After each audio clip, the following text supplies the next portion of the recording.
Are you in the process of sitting for a medical coding certification?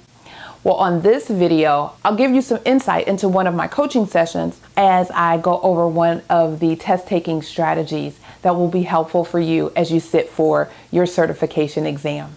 Hi, I'm Clarice Warner, the girl with the pearls, the founder and education director of the Professional Reimbursement Network, LLC, where coding education is key.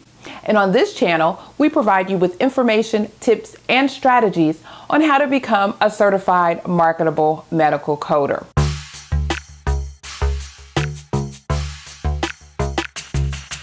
If you are new to this channel, please hit the subscribe button. We want you to be a part of our community. Don't forget to hit the bell, and that notifies you when we upload new content to our channel every week.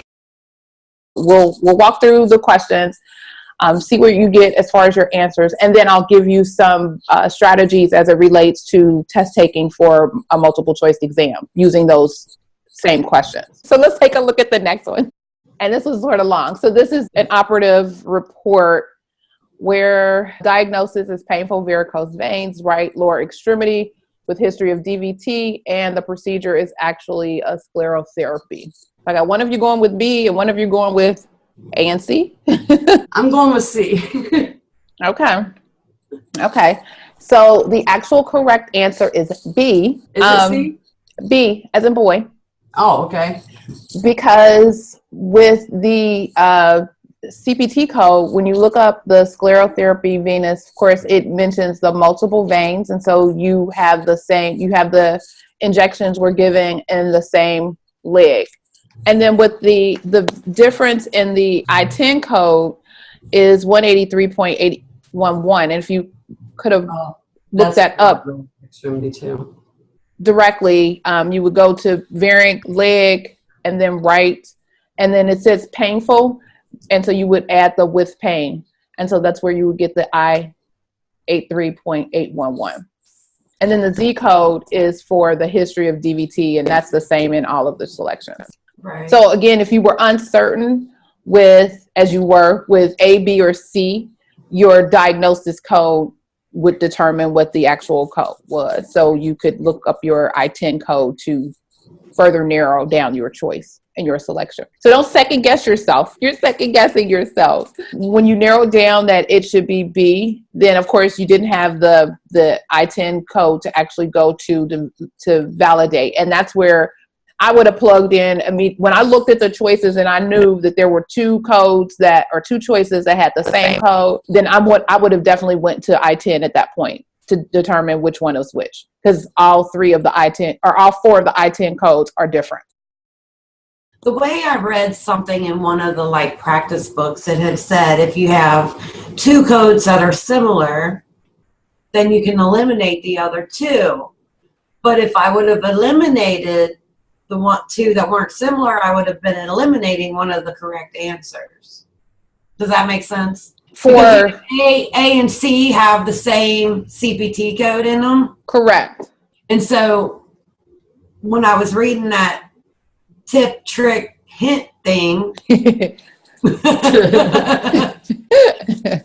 I would have just been looking at the difference between the two of them based on how I understood what I read. Because they had the same. Oh, because they were the same. So you would have thought that. Last code. Yeah. Right. Yeah. And I would have sort of done, well, for me, I would have seen that, okay, there are two choices that have that doesn't necessarily mean that those choices are the correct choices.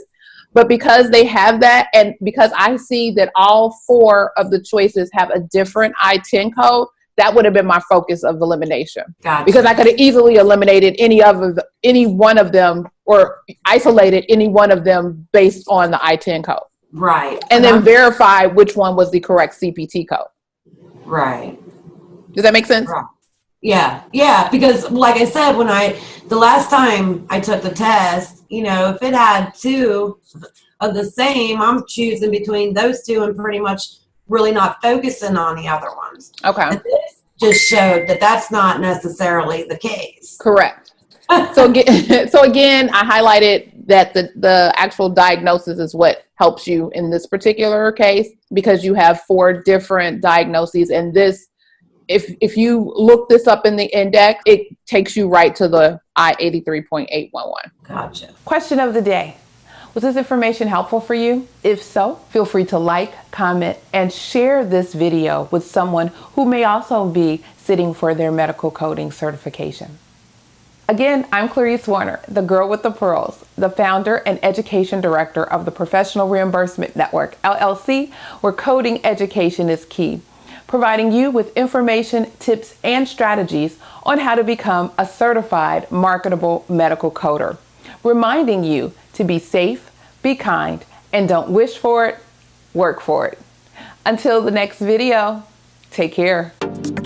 Are you interested in medical coding, but not sure where to start, and scared of wasting time and resources? Let me help you with the right steps to become a certified marketable medical coder. Learn more at bit.ly/5stepscoder.